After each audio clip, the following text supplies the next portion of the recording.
Hello friends, today I am going to speak about 20 more books in the list which I have gathered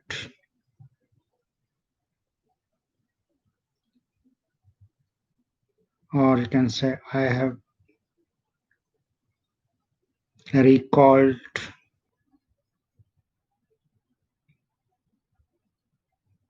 because everything is there in your memory so you can recall it.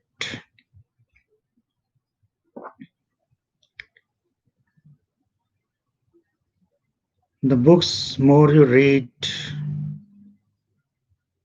the more answers can be coming to you for the questions which are lying somewhere in your mind.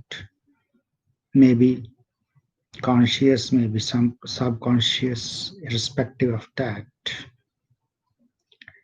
But you may notice that at the beginning you will have more questions out of those answers.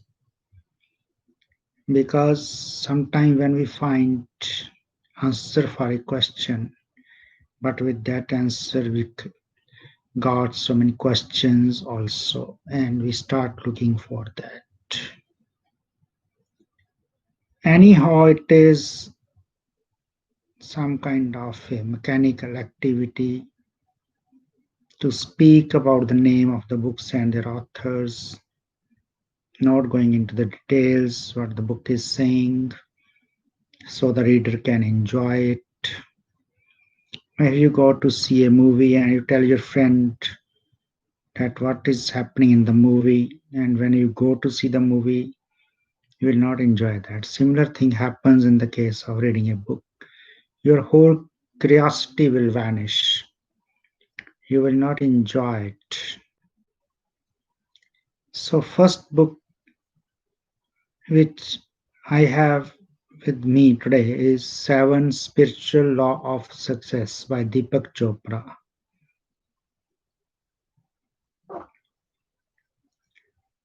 When something is spiritual, then success is not there because success and failure doesn't lie on the spiritual plane. But still, I recommend this book which you can read.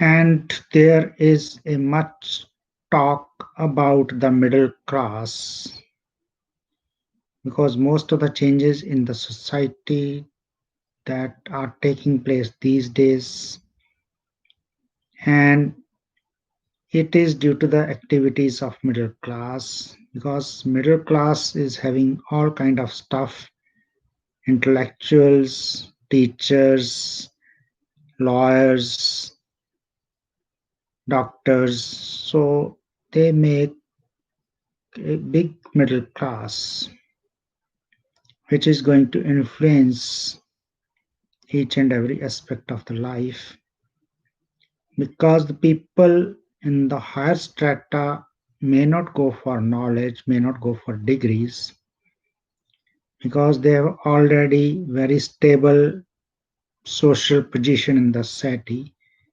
Mind my language that I am saying social word is there, stable social, right? Otherwise nothing is stable. It is just to say that they assume it is like that because they think they have nothing to lose and they have everything to gain. And as far as the lower class, again, they have nothing to lose, they have something to gain because they're already at the bare minimum necessities of life, they are surviving. It is the middle class which is jumping, which is, you can say, going up the ladder or down the ladder in one generation, in two generations, in three generations. So they're dancing like that because the temptations don't want them to settle anywhere. So they are very crazy people and they live mostly in the future. because they have always desires and dreams. They have desires and dreams from themselves, from the inside, and from the parents, from the peer group, from the society. Because you see these desires, which is unending chain, and so that's why they spend whole the lifetime fulfilling one desire after the another, and the fake end of their life, they realize that they have not gained much on the spiritual plane, but then it is too late because life goes forward, not backwards. So, The New Indian Middle Class by P.K. Verma. That is the book which throw light on the middle class style of consumption, desires, everything. Then there is another book by the same author P.K. Verma, that is Being Indian. Because what when we say being Indian, we are going for identification with some nation, some geographical area. So then we have various castes, religions, and we have other, you can say, sects. So many languages in one country, every state having different language, and not a single language which can bind the whole country. That is a tragedy of India. So, and the acceptance of one language across the Indian map is not there. It is still missing and may remain missing for the years to come because you can't force anything on anybody. So we say that it is unity in diversity. So this is the slogan which keeps Indian society going on for centuries. So this slogan is big consolation, you can say, for the people in India, that it is unity in diversity. They may not be ready to accept it wholeheartedly, or some people may trying to play the cards other way around, but still it is functioning and it is going like this only for many years. Then there is book of Meera and Mahatma by Sudhir Kakkad.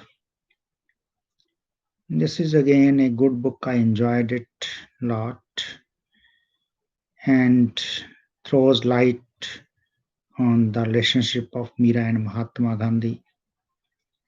And so you can come to know about the personality cult of Mahatma Gandhi or Meera in this book. Then next is The Indians by Sudhir Kakkar again.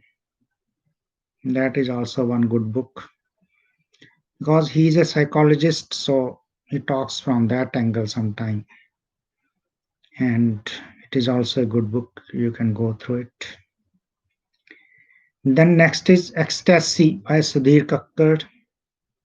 Then The Ascetic of Desire by Sudhir Kakkar.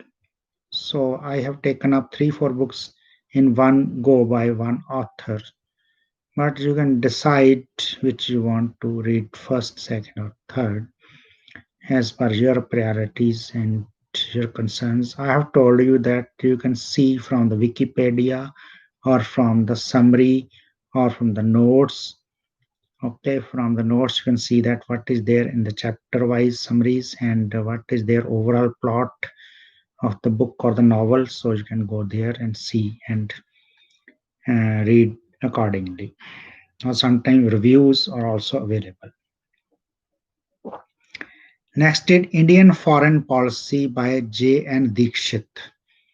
So J.N. Dikshit was Indian Foreign Service officer. He died, I think, many years ago. But this book, no doubt, it is specifically talking of India's foreign policy. But I enjoyed it because I have told you that I am not confined to one field. I go to many dimensions as far as reading is concerned. And this book I liked because it talks about that India failed many a times as far the foreign policy is concerned. Or I will like to add that India couldn't have a concrete foreign policy because when world was divided in two blocks, India still couldn't find that whether he should go for the socialism or he should go for the capitalism. Then mixed economy pattern was adopted, third world countries, and you can say so. India was never clear about its policy because from Nehru times, if we go forward till the coming of Narasimha Rao, it was a Nehruvian model of policy. Later on, there was a shift from the so-called mixed economy to the capitalist economy. And these days, we are saying that so many changes are taking place in the Indian economy because of the capitalism. But I must tell you that the seed of that privatization or capitalism was sown in the year 1991. So it was due to the international pressures. It may be World Bank, it may be IMF. So Dr. Manmohan Singh has worked in these various organizations and he was having a good understanding of these things. That's why he was appointed finance minister by then Prime Minister P.V. Narasimha Rao. And he started this model and he derailed the Indian economy from the mixed economy pattern to the, you can say, capitalist economy. And later on, the further governments may have accelerated it and may have started this privatization in many fields, and that's why India is facing the problem of privatization these days. So but it goes back to 1991, and you should not look from the last 5 or 10 years. It goes back to 1991. Next novel was good novel, Chamber of Perfumes by Indrajit Padwar. He has written novel about his father. It may be biography of his father, but it was really a good novel. It got some French prize also. I do not remember the name, but this one was good one. Then The Art of Happiness by Dalai Lama. Dalai Lama, you know, it, Tibetan monk who is in exile in Tibet and having good ties with India. So Tibet is that place where you can say still you can find some traditional things as far as teaching is concerned, training is concerned, living the life is concerned. It has not been that much modernized. It doesn't have much capitalized. So it is having its soul with itself right now even. So this book also good. Then there is Mystic Musings by Sadhguru. I don't have very good opinion of Sadhguru because he has not been in a position to be above the politics of the times. That's why he has lost the credibility. But this book, one of the book, he has written many books later, but that is for the market purpose. They don't have much sense. But this book is good because then once sometimes you write one book, then again you keep on writing the books on the same topic by making different, you can say, titles, then it doesn't make any sense. But this you can read, you can find certain things. But actually, all these people, Muzi, Sadhguru, Mohanji, Sister Shivani, all these people, actually, the basis from where they're talking about, and the sources of their talks comes from either it may be Ramana Maharishi, it may be Osho, it may be, you can say, Ramakrishna, it may be, you can say, Goenka, or it may be like H.W.L. Punja. So these are the people from which these people are drawing their whatsoever they have. Even J. Krishnamurti, they have touched, I don't know. But all these have something very much similar to those teachings which are found in the works of on the preachings of those people which I have just told you.